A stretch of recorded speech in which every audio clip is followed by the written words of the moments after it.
The success of Dr. Amy Foster's reality anchor stabilization mission created a turning point that nobody had expected. Within hours of the expanding distortion zone stopping its growth, President Maria Santos made an announcement that shocked the galaxy. Speaking from the United Earth Government Building in Geneva, she declared that humanity would unilaterally withdraw from all military operations and commit their entire space fleet to humanitarian aid and peacekeeping. Today, Earth chooses a different path, President Santos said as billions of beings across multiple species watched her broadcast. We will no longer participate in this cycle of destruction. Our ships will carry medical supplies instead of weapons. Our soldiers will build hospitals instead of fortresses. And our scientists will heal wounds instead of creating new ways to inflict them. Admiral Jake Morrison received his new orders, while his fleet was still evacuating survivors from the reality distortion zone. The UES Harmony and every other human warship would be repainted in neutral white and equipped with medical facilities instead of weapon systems. They would operate under completely new rules of engagement that prioritized saving lives over winning battles. Sir, some of the crew are concerned about operating unarmed ships in active war zones, Major Alex Foster reported to Jake. The alien factions might see us as easy targets. Jake looked out at the damaged star system around them, where human rescue ships were working alongside alien refugees to repair space stations and evacuate the wounded. Alex, we've been trying to win this war for months and all we've accomplished is making it worse. Maybe it's time to try losing instead. The transformation of human forces from military to humanitarian wasn't just symbolic. Dr. Ben Carter had made another breakthrough in his reality anchor research that required a completely different approach to the ancient technology. Working with his diverse team of alien scientists, Ben discovered that the devices could only be operated safely by groups of people working in perfect cooperation. The key is something the architects called conceptual synthesis, Ben explained to the research team. One person alone, even a human, can't hold enough different perspectives simultaneously to operate these devices properly. But a team of people from different species, each contributing their unique way of thinking, can achieve the necessary mental complexity. Dr. Amy Foster had barely survived her solo attempt to stabilize the reality anchor, and she was eager to test Ben's theory. So we need Zephyrian tactical thinking, Vorthan economic analysis, Etherian intuitive processing, Nixari collective consciousness, and quantum assembly logical frameworks all working together? Exactly. And humans serve as the coordinators because we're the only species flexible enough to translate between all the different thought patterns. The first test of this approach came when Jake Morrison's rescue fleet encountered a massive space battle near the Proxima system. A Zephyrian armada was fighting a combined Vorthan and quantum assembly fleet, with Etherian ships providing psychic support and Nixari swarms attacking both sides. The battle was so chaotic that none of the factions could tell who was winning. Instead of picking a side or staying neutral, Jake made an unprecedented decision. He ordered his white-painted ships to fly directly into the middle of the battle zone and begin rescuing wounded from all factions simultaneously. The UES Harmony, now converted into a massive hospital ship, positioned itself between the warring fleets and opened its docking bays to everyone. This is Admiral Morrison to all combatants, Jake broadcast on all frequencies. We are not here to fight anyone, we are here to save lives. Any ship that fires on medical vessels or refugees will answer to the Galactic War Crimes Tribunal after this conflict ends. The fighting slowed as confused alien commanders tried to understand what the humans were doing. Zephyrian warriors had been trained to respect certain rules of honorable combat, and firing on medical ships violated those rules. Vorthan captains calculated that attacking rescue vessels would damage their faction's reputation and hurt post-war trade relationships. The other factions had similar concerns about their public image. Commander Kate Sullivan took advantage of the confusion to dock with a damaged Etherian cruiser. Half the crew was dead, and the other half was trapped in sections of the ship that were losing atmosphere. Kate's team worked alongside Etherian medics to evacuate the survivors, treating wounded aliens with the same care they would show human casualties. Commander, the Etherian captain wants to speak with you, reported Sergeant Danny Clark, Kate's second in command. The Etherian captain was badly injured but conscious. Through a translation device, she conveyed a message that surprised Kate. She says her people have been monitoring human thoughts during the rescue operations. She's never encountered minds that show such genuine concern for alien welfare. She wants to know why humans are helping enemies. Kate thought about her answer carefully. Tell her we don't see enemies anymore. We see people who are far from home and in danger. That's enough reason to help. The Etherian captain's psychic abilities let her sense that Kate was telling the truth. This human genuinely cared about saving Etherian lives even though their species had been fighting each other for months. The concept was so alien to her experience that it took several minutes to process. Meanwhile, Captain Tony Rivera was having his own revelation while coordinating repairs to a damaged Nexari hive ship. The Nexari drones had initially been suspicious of human motives, assuming the rescue operation was some kind of tactical deception. But after working with human engineers for several hours, the drones began to understand that humans weren't trying to gain any military advantage. The fascinating thing about Nexari psychology, Tony explained to his crew, is that they can't lie to each other because they share a collective consciousness. When they realized we weren't lying about wanting to help them, it broke their basic assumptions about how wars work. The impact of these rescue operations spread far beyond the immediate battle zone. Colonel Ryan Tucker, now reassigned from military strategy to crisis coordination, was tracking the psychological effects of humanitarian efforts across the galaxy. His reports showed that alien attitudes were changing in ways nobody had predicted. The underground peace movements we've been monitoring are growing exponentially, Ryan reported to Admiral Lisa Harper during their weekly briefing. When alien civilians see human ships risking destruction to save their people, it makes them question why their own governments are focused on killing instead of protecting. Lisa studied the data on her screen, watching graphs that showed declining support for the war in all 5 alien factions. What about the military leadership? Are they still committed to fighting? The commanders are confused more than anything. They've spent their careers preparing for wars where everyone tries to kill everyone else. They don't have protocols for dealing with an enemy that insists on saving lives instead of taking them. Ambassador Claire Mitchell was taking advantage of this confusion to expand her secret diplomatic network. The alien moderates who had been afraid to speak out against the war were finding courage in human actions. If humans could risk everything to save alien lives, perhaps aliens could risk something to save their own civilizations. The breakthrough came when Dr. Amy Foster successfully operated a reality anchor using Ben Carter's team approach.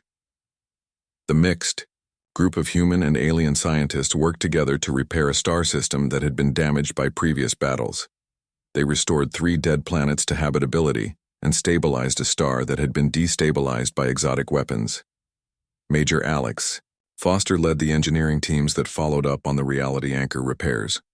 For the first time in the war, beings who had been trying to kill each other were now working together to create instead of destroy. Zephyrian warriors helped Vorthan merchants rebuild trade stations. Etherian mystics worked with quantum assembly technicians to design better life support systems. Nexari drones coordinated with human engineers to establish refugee camps. You know what I've noticed?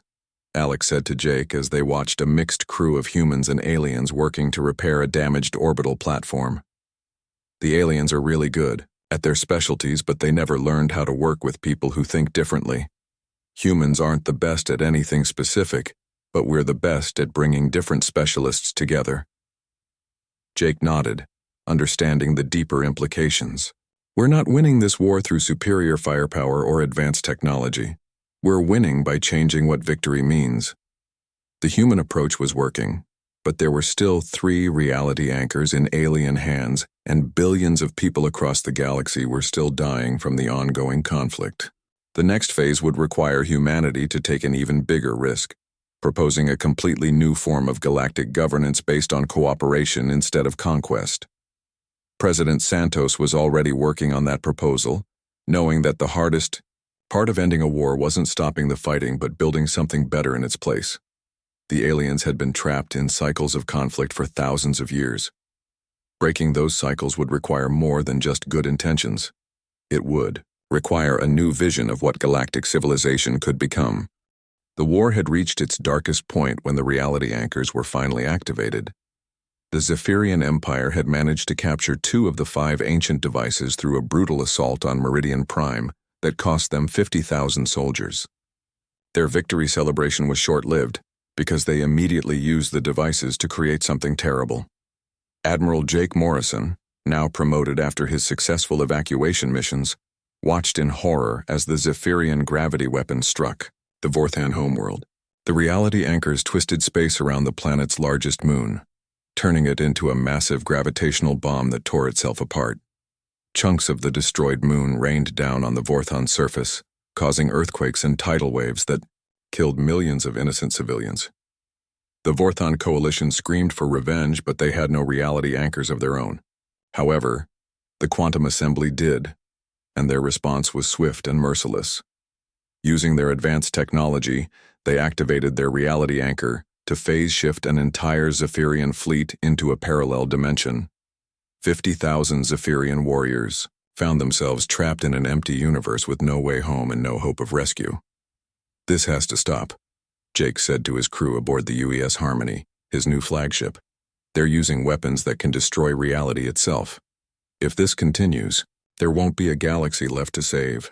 Major Alex Foster, Jake's chief engineer, was studying sensor readings from the reality anchor attacks.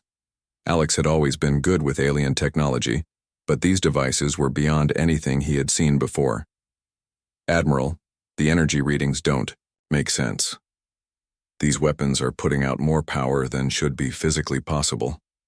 Dr. Amy Foster, who had transferred to Jake's ship to continue her research, looked up from her computer terminal. "That's because they're not really weapons at all. Ben and I have been analyzing the data from all reality anchor activations, and we've found something disturbing. Every time one is used as a weapon, it causes cascading failures in nearby space." Jake frowned. "What kind of failures?" "Stars changing, temperature, planets shifting in their orbits, the basic constants of physics becoming unstable. These devices were never meant to destroy things. They're tools for creation and repair, but the alien factions are using them backwards." The communication system chimed, and Dr. Ben Carter appeared on the main screen from his laboratory on Earth. He looked exhausted but excited. "Jake, Amy, I've made a breakthrough. I know what the reality anchors were originally designed for." Amy leaned forward. "Tell us."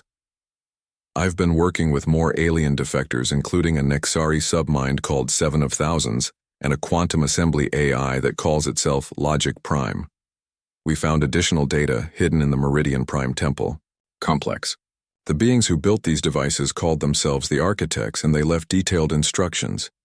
Ben activated a holographic display that showed ancient alien symbols alongside their English translations.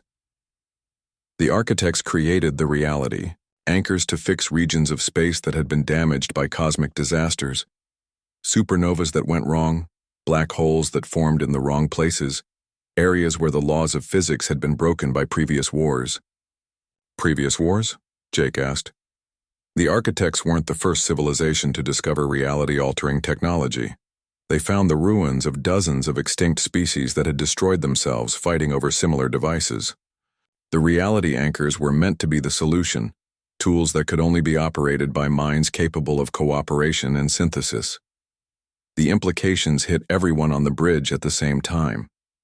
The alien factions were repeating history, using creation tools as weapons of destruction, just like countless extinct species before them."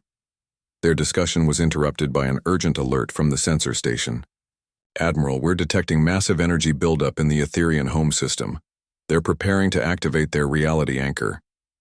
On the main screen, they watched as the Etherian collective made their desperate gambit. Faced with mounting casualties and the destruction of their sacred meditation worlds, the Etherian leadership decided to use their reality anchor to erase their enemies from existence entirely.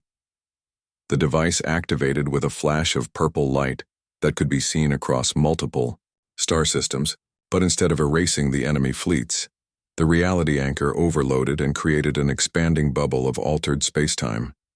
Inside the bubble, The normal rules of reality no longer applied. Matter turned into energy randomly. Gravity worked in reverse, and time moved at different speeds in different locations. It's spreading, Alex reported with fear in his voice. At current rate of expansion, it will consume 17 star systems within the next 6 months. That's over 2 billion people. Jake felt the weight of command pressing down on him. This was beyond military tactics or diplomatic solutions. The very fabric of the universe was unraveling and billions of lives hung in the balance. He made a decision that would change the course of human history. Open a channel to Earth Command, Jake ordered. Priority Alpha. Admiral Lisa Harper appeared on the screen within minutes. Behind her, Jake could see the organized chaos of the main command center as human military leaders tried to coordinate responses to crises across the galaxy. Lisa, I'm requesting permission to implement Protocol 7, Jake said calmly. Protocol 7 was a theoretical plan that had been developed by human strategists but never tested. It required humanity to completely abandon traditional military thinking and focus entirely on humanitarian aid and rescue operations. Jake, Protocol 7 means ordering all human forces to stop fighting and start saving lives instead. Our own alliance partners will think we've gone insane. Maybe we have. But we're the only faction that's not blinded by ancient grudges and rigid thinking patterns. Someone has to break the cycle. Lisa was quiet for a long moment, weighing the risks. Protocol 7 could be seen as surrender or cowardice. It could result in humanity being conquered or destroyed by the warring alien factions. But continuing the traditional approach wasn't working either. Protocol 7 is authorized, Lisa finally said. All human forces are to immediately cease offensive operations and redirect to evacuation and rescue missions. Save as many lives as possible, regardless of species or faction. The orders went out across the human fleet within the hour. In dozens of star systems, human commanders received the same message: stop fighting and start helping. Some were confused, others were relieved, but all followed orders. Commander Kate Sullivan was in the middle of a covert mission when she received the Protocol 7 authorization. Her stealth ship was deep inside the reality distortion zone, mapping the effects and looking for survivors. What she found changed her perspective on the entire war. A mixed group of refugees had taken shelter on a damaged space station: Zephyrian soldiers, Vorthon merchants, Etherian mystics, Nexari drones, and quantum assembly technicians. They had stopped fighting each other and were working together to survive the impossible conditions inside the reality bubble. This is Commander Sullivan requesting immediate evacuation support, Kate transmitted to the human fleet. I have approximately 3,000 survivors of mixed species who need medical attention and safe transport. The response came from Captain Tony Rivera aboard the UES Pioneer. Kate, we can't evacuate enemy combatants. It goes against every military protocol. Tony, look at what Protocol 7 actually says. We're not soldiers anymore. We're rescuers. These people aren't enemies. They're refugees who need our help. Tony was quiet for a moment, then his voice came back stronger. You're right. Pioneer is en route to your position. We'll save everyone we can. Kate's rescue mission became a symbol of the new human approach to the galactic crisis. Her ship flew directly into the expanding reality distortion, evacuating not just human civilians but alien refugees from all 5 factions. When Zephyrian and Vorthon commanders saw human ships risking destruction to save their people, it forced them to reconsider their assumptions about human motives. The rescue operations had an unexpected side effect. Underground peace movements that had been quietly growing during the war suddenly found inspiration in human actions. On dozens of worlds across the galaxy, alien civilians began protesting their government's continuation of the war. They pointed to human rescue ships as proof that cooperation was possible even in the darkest circumstances. Dr. Amy Foster volunteered for the most dangerous mission of all, interfacing directly with the malfunctioning reality anchor to try to stabilize the expanding distortion zone. Using meditation techniques learned from Etherian refugees, mathematical principles from quantum assembly scientists, strategic thinking adapted from Zephyrian tacticians, economic modeling from Vorthon traders, and collective consciousness concepts from Nexari drones, She prepared to risk her life for beings who had recently been trying to kill each other. As Amy approached the reality anchor inside its protective chamber, she realized that humans had become something unique in the galaxy. A species capable of learning from everyone while being limited by no one's ancient prejudices. The device responded to her hybrid approach, slowly beginning to stabilize as she held multiple contradictory concepts in her mind simultaneously. The expanding reality distortion stopped growing and began to contract. For the first time since the war began, there was hope. 6 months had passed since the first battle and the galaxy was burning. Admiral Lisa Harper stood in the war room aboard the UES Defiance, the largest human warship ever built. Holographic displays showed the current state of the war, and it was worse than anyone had imagined. Entire star systems lay in ruins. Billions of alien civilians had died or become refugees. The 5 major factions fought with a fury that surprised even the human military experts. Colonel Ryan Tucker walked up to Lisa with a datapad in his hands.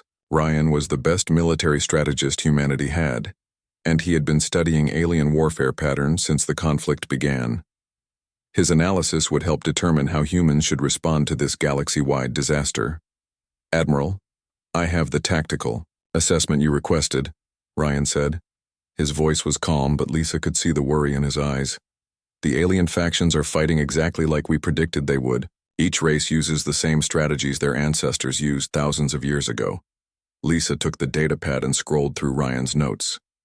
The Zephyrians attacked with massive fleets, using overwhelming firepower to crush their enemies. The Vorthans fought economic wars, cutting off supply lines and trade routes to weaken their opponents. The Etherians used their psychic powers to confuse and control enemy commanders. The Nexari swarm sent millions of small ships that attacked like angry insects.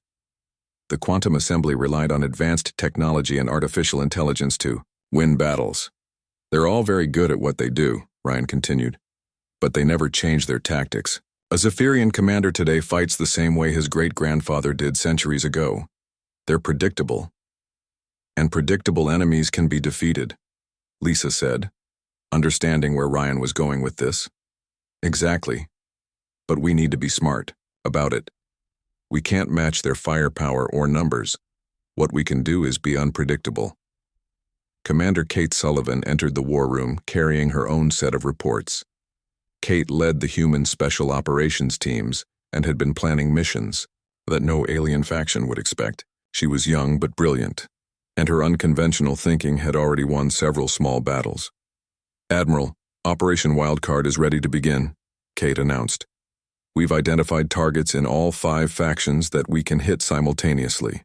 The beauty of the plan is that we're not trying to destroy anything. We're going to help and hurt everyone at the same time." Lisa raised an eyebrow. "Explain." Kate activated a holographic map that showed the galaxy with several points marked in different colors. "Here's how it works. First, we attack a Zephyrian fortress, but we do it while pretending to be Vorthon traders bringing supplies. The Zephyrians will be so confused they won't know who to shoot at. Second, we rescue Etherian civilians from a Nexari attack, but while we're helping them escape, we plant listening devices in their ships." "That's devious," Ryan said with approval. "Third," Kate continued, "we disable quantum assembly weapons platforms by hacking their AI systems, but instead of destroying the platforms, we reprogram them to provide early warning when other factions attack civilian targets. The quantum assembly will think someone is trying to protect them while also sabotaging them." Lisa studied the plan carefully. It was complex and risky, but it might work. The key was that no alien faction would understand what humans were really trying to accomplish. They would expect humans to pick a side and fight for it. They wouldn't expect humans to help everyone while also gathering intelligence on everyone. "Do it," Lisa decided. Captain Tony Rivera received his orders while commanding the UES Pioneer, a small but fast frigate. Tony's mission was to test human adaptability against a much stronger enemy. His target was a Zephyrian heavy cruiser that was attacking Vorthon supply ships in the Gamma sector. The Zephyrian cruiser Thunder of War was 3 times larger than Tony's ship and had enough firepower to destroy a small moon. In a normal fight, the Pioneer wouldn't last 5 minutes, but Tony wasn't planning a normal fight. All stations prepare for Operation Chameleon, Tony announced to his crew of 50 people. We're going to pretend to be Nexari raiders using Etherian stealth technology. Confusion is our best weapon. The Pioneer approached the battle zone while broadcasting false identification signals. To the Zephyrian ship, it looked like a group of Nexari fighters was attacking using advanced cloaking devices. Tony ordered his crew to fly in the swarming patterns that Nexari ships used, but they also transmitted psychic interference that mimicked Etherian tactics. The Thunder of War didn't know how to respond. Their sensors showed Nexari ships, but their communication systems detected Etherian mental attacks. The Zephyrian commander had trained to fight each enemy separately, but had never faced combined tactics from multiple factions. Tony took advantage of the confusion to disable the cruisers' main weapons with precisely targeted strikes. The Zephyrian ship was left floating in space, undamaged but unable to continue attacking the Vorthan convoy. The Pioneer escaped before the enemy could figure out what had really happened. Dr. Ben Carter was having his own breakthrough on Earth. Working in a secret laboratory beneath Geneva, Ben had been studying captured reality anchor fragments with help from alien defectors who had chosen to work with humans instead of their own people. His team included Crixtal, a Vorthan scientist who cared more about discovery than profit, and Veltar, an Etherian mystic who believed the war was wrong. Ben, I think we've figured out how the reality anchors actually work, Amy said, looking up from her computer screen. They don't respond to raw power like everyone assumes. They respond to something much more subtle. Ben walked over to examine Amy's data. She had been running tests on the artifact fragments, exposing them to different types of energy and consciousness patterns. The results were surprising. Look at this. Amy pointed to a graph on her screen. When Crixtal tried to activate a fragment using pure logical analysis, nothing happened. When Veltar used psychic energy alone, still nothing. But when I tried to think about the problem from multiple perspectives at the same time, the fragment started glowing. Multiple perspectives simultaneously, Ben repeated slowly. That's interesting. Most alien races think in very rigid patterns. Zephyrians always think about conflict in terms of strength versus weakness. Vorthans see everything as profit and loss. Etherians focus on psychic harmony or disharmony. Crixtal made a series of clicking sounds that served as his form of speech. The translation device converted his words to English. But humans think in many different ways at once. You can be logical and emotional and practical and creative all at the same time. My people call it cognitive chaos, but perhaps it is actually cognitive flexibility. Veltar's response came as a series of musical tones that conveyed meaning through harmonic patterns. The ancient builders of these devices may have designed them for minds that could hold contradictory ideas without being paralyzed by the contradiction. Ben felt excitement building as he understood the implications. If we're right, then humans might be the only race that can properly control the reality anchors. Not because we're stronger or smarter than the aliens, but because we think differently. Meanwhile, human diplomats were working on another front entirely. Ambassador Claire Mitchell had been holding secret meetings with moderate leaders from all 5 alien factions. These weren't the war leaders who appeared on news broadcasts, but scientists, merchants, artists, and philosophers who were tired of the endless conflict. The meetings took place on neutral space stations or abandoned planets where the military fleets wouldn't look. Claire discovered that most ordinary aliens didn't want to fight. They were afraid of their own governments and afraid of what would happen if they spoke out against the war. The average Zephyrian soldier doesn't hate Vorthans, Claire reported to Director Sam Phillips during a secure communication. They fight because their commanders tell them to, and because they've been taught that showing weakness brings dishonor. But when you talk to them privately, they're tired of war. What about the other factions? Sam asked. Same pattern everywhere. Vorthan merchants want to go back to making profits through trade, not spending fortunes on weapons. Etherian civilians are suffering because the war disrupts their psychic meditations. Nexari drones are becoming confused because the violence conflicts with their programming to preserve the hive. Quantum Assembly citizens think the war is inefficient and wasteful. Sam leaned back in his chair, thinking about this information. If the alien populations didn't really support the war, then the conflict was being driven by a small number of leaders in each faction. Those leaders were trapped by their own rigid thinking and ancient grudges. They couldn't see a way out of the situation without losing face. But humans weren't trapped by ancient thinking. They could find new solutions that no alien faction had considered. The question was whether they could act fast enough to prevent the war from destroying the entire galaxy. Captain Jake Morrison stood on the bridge of the UES Horizon and watched the stars through the main window. The human ship moved slowly through the Kepler sector, scanning planets and recording data like they had done hundreds of times before. Jake had been doing this job for 10 years now, ever since humans joined the big galactic community. His crew of 30 people worked quietly at their stations, checking readings and taking notes about the empty space around them. The galaxy was a huge place with many different alien races. The Zephyrian Empire loved to fight and had the biggest warships. The Vorthon Coalition cared most about making money through trade between planets. The Etherian Collective had strange powers that let them read minds and move things without touching them. The Nexari swarm acted like a giant hive where millions of bug-like creatures shared one mind. The Quantum Assembly built machines and computers that could do amazing things. These 5 groups controlled most of the galaxy, and humans were still the new kids trying to fit in. Things had been tense lately. Everyone wanted the same star systems because they had rare metals and crystals that were worth lots of money. Small fights broke out here and there, but nothing too serious. Jake thought it would stay that way. He was wrong. The communication system beeped, and Admiral Lisa Harper appeared on the screen. She looked worried and tired. Lisa ran Earth Command, and never called unless something big was happening. Jake saluted and waited for her to speak. "Jake, we have a problem," Lisa said. Her voice was serious and low. 3 major incidents just happened at the same time across the galaxy. The Zephyrians have blocked all Vorthon trade ships from moving through the Sigma Corridor. The Etherians attacked and took over 5 quantum assembly research stations. The Nexari swarm is pushing into neutral space and claiming it for themselves. Jake felt his stomach drop. This was bad news. When one alien race got angry, it was manageable. But when 3 separate fights started at once, it meant war was coming.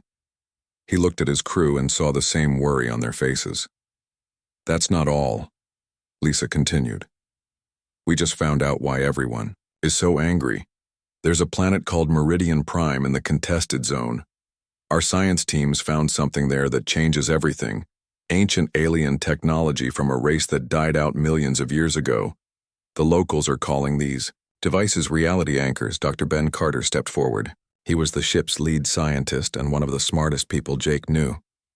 Ben had studied alien technology for years and could usually figure out how strange devices worked. His partner, Dr. Amy Foster, joined him. She specialized in ancient civilizations and had helped translate many old alien languages. "Admiral, what do these reality anchors actually do?" Ben asked. Lisa's expression became even more serious. "According to our initial scans, they can change the basic rules of physics in a small area of space. Imagine being able to make gravity work backwards or turn solid matter into energy. Each faction thinks they should control this technology, and none of them want to share." Amy spoke up. "How many of these devices are there?" 5 total. Each major alien faction wants all of them, but right now nobody has any. They're all on Meridian Prime inside some kind of ancient temple. Our diplomats tried to suggest sharing the technology equally, but every faction refused. They're all mobilizing their military forces. Jake looked out at the peaceful stars again. Soon, this quiet space would be filled with warships and weapons, fire. He had seen small alien conflicts before, but never a galaxy-wide war. Humans had good relationships with all the factions, but they were still considered weak and unimportant. When the big alien empires fought, humans usually stayed out of the way. "What are our orders?" Jake asked. "Return to Earth immediately. We're calling back all exploration ships and putting the defense fleet on high alert. This is going to be bigger than anything we've faced since joining the galactic community." The communication ended and Jake turned to his crew. "You heard the Admiral. Set course for Earth, maximum speed." As the horizon turned toward home, Jake noticed something on the long-range sensors. Two large fleets were moving toward each other in a nearby star system. The computer identified them as Zephyrian and quantum assembly ships. Jake ordered his sensor operator to get a closer look. What they saw made everyone on the bridge go quiet. The Zephyrian dreadnought Stormbreaker was firing its main weapons at a group of quantum assembly cruisers. But these weren't normal weapons. The energy beams twisted space itself, creating holes in reality that swallowed everything nearby. The quantum assembly ships fought back with devices that froze time around their enemies. Space itself seemed to be breaking apart where the two fleets battled. "My God," Amy whispered. "They're actually using reality-altering weapons in combat." Jake had seen many battles, but nothing like this. The laws of physics bent and twisted as the alien ships fought. Stars flickered and changed color. Empty space, filled with impossible shapes that hurt to look at. This wasn't just a war between different species. It was a war that could break the universe itself. "Get us out of here," Jake ordered. "Full power to engines." The Horizon raced away from the battle zone as fast as it could go. Behind them, the fight continued to tear holes in space-time. Jake realized this was just the beginning. If two fleets could do this much damage in one small battle, what would happen when entire armadas started fighting? On Earth, Director Sam Phillips sat in his office reading reports from across the galaxy. As humanity's main representative to the Galactic Council, Sam had to deal with all the alien politics and negotiations. The reports were all bad news. Every major faction was preparing for war, and none of them wanted to listen to calls for peace. Sam was older than most human diplomats and had worked with aliens longer than almost anyone. He understood that the big alien civilizations had been around for thousands of years. They had long memories and old grudges. They also had set ways of thinking that never changed. Humans were different. They adapted quickly and found new solutions to old problems. As Sam read the latest intelligence reports, he began to form an idea. Maybe being the newest and weakest faction in the galaxy wasn't such a bad thing. Maybe humans had something the ancient alien races had lost over the centuries. Maybe there was a way to stop this war before it destroyed everything. The galaxy was about to burn, but perhaps humans could decide how the fire would end. 2 years after the reality anchor crisis, the Convergence War officially ended not with a final battle, but with a signing ceremony aboard the UES Harmony. Representatives from all 5 major factions sat around a circular table designed by human diplomats to ensure no one species had a position of dominance. The Meridian Accords, named after the planet where the ancient technology had been discovered, established a new framework for galactic governance based on principles that seemed impossible just a few years earlier. Admiral Lisa Harper, now serving as the first Director General of the Galactic Peacekeeping Force, watched the ceremony from the observation deck. The massive human dreadnought had been completely transformed from a warship into a mobile diplomatic center and medical facility. Its weapons had been replaced with conference rooms, its armor had been converted into hydroponic gardens, and its war room had become a center for coordinating humanitarian missions across the galaxy. "I never thought I'd live to see this day," Lisa said to Admiral Jake Morrison, who stood beside her watching the alien delegates sign the accords. 5 species that have been fighting each other for millennia agreeing to work together for the common good. Jake smiled as he watched a Zephyrian general shake hands with a Vorthon merchant prince. "The funny thing is, they're not really doing it for us. They're doing it because their own people demanded it." Once alien civilians saw that cooperation was possible, they refused to accept anything less from their leaders. The transformation had been gradual but relentless.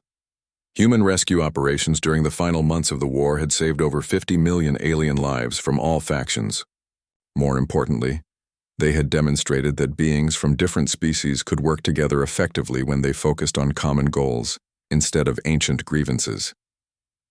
Dr. Ben Carter was in the ship's main laboratory, putting the finishing touches on the reality anchor restoration project. All 5 of the ancient devices had been recovered and were now being used for their original purpose, repairing damage caused by cosmic disasters and warfare.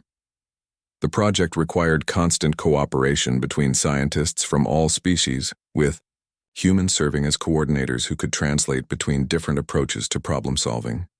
Ben, the restoration of the Vega system is complete, Dr. Amy Foster announced as she reviewed the latest sensor readings. 3 planets that were completely dead 6 months ago now have stable atmospheres and growing ecosystems. The architects would be proud. Ben looked up from his workstation where he was collaborating with Krixtal, the Vorthan scientist, and Veltar, the Etherian mystic. Their joint research had revolutionized understanding of ancient technology and led to breakthroughs that benefited all species. Amy, we've got something even better. The reality anchors have been transmitting data to somewhere beyond our galaxy. I think the architects are still out there, and they've been watching us. The implications sent excitement through the research team. If the architects had survived and were monitoring galactic civilization, it meant humanity's success in ending the war might have attracted attention from beings with knowledge and technology beyond current imagination. Captain Tony Rivera was experiencing this transformation firsthand as he commanded the UES Pioneer on its latest mission. His ship now carried a crew of 60 beings from 8 different species, all working together to explore regions of space that had been too dangerous to visit during the war. The mixed crew had taken some getting used to, but Tony found that the diversity of perspectives made his ship more capable than any single species vessel. Captain, we're receiving a transmission from the edge of the galaxy, reported Lieutenant Sarah Brooks, his human communications officer. It's coming from coordinates that show nothing on our star charts. Tony frowned as he studied the sensor readings. Put it on the main screen. The holographic display showed a message in dozens of languages, including several that no living species recognized. But the mathematical formulas and star charts were universal. Someone was providing coordinates for a meeting point beyond the galaxy's rim and inviting representatives of galactic civilization to make contact. Sarah, send this to Earth immediately with priority alpha clearance, Tony ordered. I think we're about to meet the galaxy's neighbors. The message reached President Maria Santos within hours, and she immediately convened an emergency session of the new Galactic Council. The body had been established as part of the Meridian Accords and included elected representatives from hundreds of species, with decisions made through consensus rather than domination by the largest factions. Fellow beings, President Santos addressed the assembly from her position as the council's first elected chairperson. We have received an invitation that could change the future of our entire galaxy. Unknown entities are requesting contact with our civilization and offering to share knowledge that could advance all our species. The debate that followed showed how much had changed since the war ended. Instead of each faction trying to claim exclusive access to the new technology, the representatives discussed how to approach the contact in a way that would benefit everyone. Zephyrian delegates proposed security protocols. Vorthans suggested trade frameworks. Etherians offered communication methods. Nexari provided coordination systems, and quantum assembly members developed technical specifications. Commander Kate Sullivan, now serving as humanity's chief military liaison to the new galactic government, was chosen to lead the first contact mission.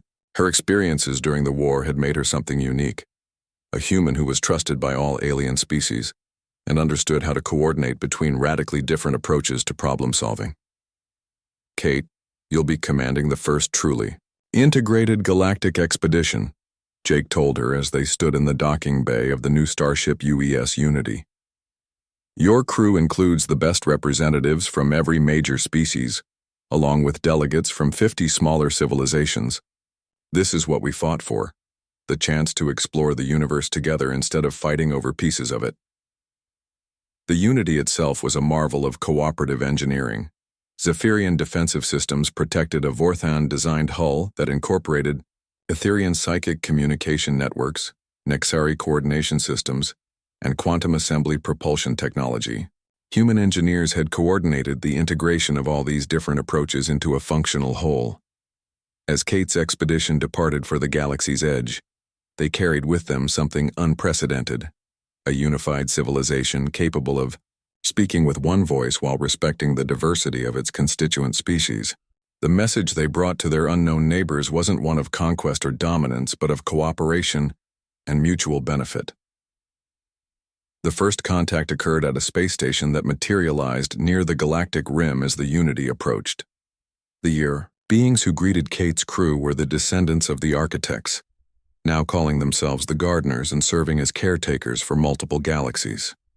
They had been waiting for millennia for a civilization to mature enough for membership in their cosmic community.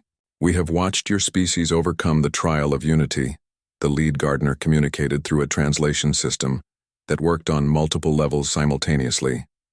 "The test is always the same. Can a diverse civilization learn to cooperate rather than compete?